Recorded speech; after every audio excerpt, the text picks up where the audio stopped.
One of the fun things that the astronauts get to do on board the International Space Station is actually it gives them a great opportunity to interact with children and schools and people all around the globe. One such thing that they're doing is a little bit of story reading. Everyone loves a good story, and what makes it even better sometimes is when an astronaut gets to read it to you from the International Space Station. So Lori Meggs out at the Payload Operations Integration Center at NASA's Marshall Space Flight Center in Huntsville, Alabama, was able to catch up with Jeffrey Bennett, who's an astrophysicist who's written several children's fiction books about Max the dog's adventures on the space station, the moon, and also Mars. NASA astronaut Colonel Alvin Drew read Bennett's book, Max Goes to the Moon, back when he was on the space station, which ended up becoming a pretty big hit. That recording and others will be made available to the public as part of a program to continuously encourage students to study science, technology, math, and engineering. So tell us about how you got into writing. From an astrophysicist to writing children's books, that's quite a jump there. Well, I first got into writing college textbooks, so that's actually my main line of Wow. work is writing college textbooks. Okay.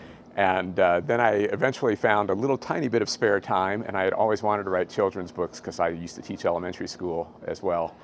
And so finally was able to start doing it about 10 years ago. I did my first one, Max Goes to the Moon. Well, what's it about? Well, so Max is my dog. He is a Rottweiler, and in Max Goes to the Moon, they take people back to the moon for the first time since the Apollo era and inspire people enough to decide to build a colony on the moon where people can look back at Earth and see how your perspective changes when you look back at Earth from space. We called the author up, got Jeff Bennett, and said, thinking about reading your story from space, is it possible, would you be upset if we took one of your books and, and scanned it in and made a PDF of it because I can't fly the physical book? And he goes, how about I just send you the file? We were just hoping he would just say yes, okay, and he was very helpful with it. And so we felt like, we'll show you the tape. So here's me reading from the flight deck of the Space Shuttle Discovery, and he goes, you mind if I put this out on YouTube? And he did, and it was very, very successful and very popular. Hi, I'm astronaut Alvin Drew aboard the Space Shuttle Discovery. I'd like to read you a bedtime story. This one is called Max Goes to the Moon by Jeffrey Bennett, illustrated by Alan Okamoto.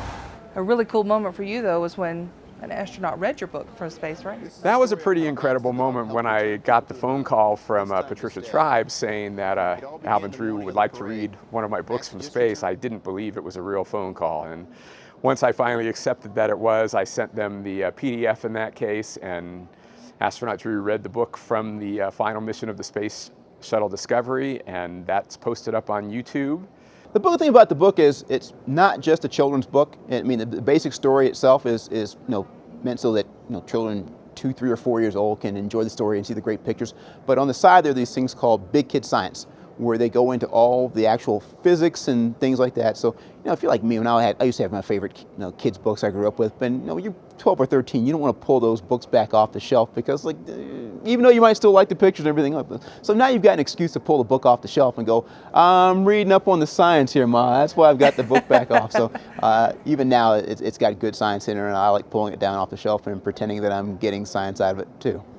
Hi, I'm NASA astronaut Mike Hopkins on board the International Space Station, and it's one of my favorite times. It's story time from space. Hi, I am JAXA astronaut Koichi Wakata. Welcome to Story Time from Space.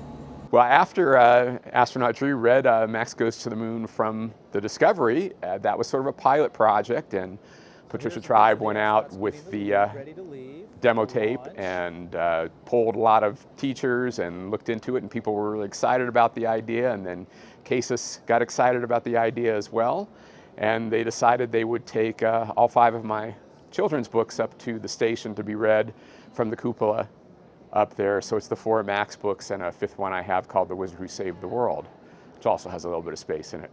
Thank you for listening, The Wizard Who Saved the World. Watch for the next book reading here on Story Time from Space.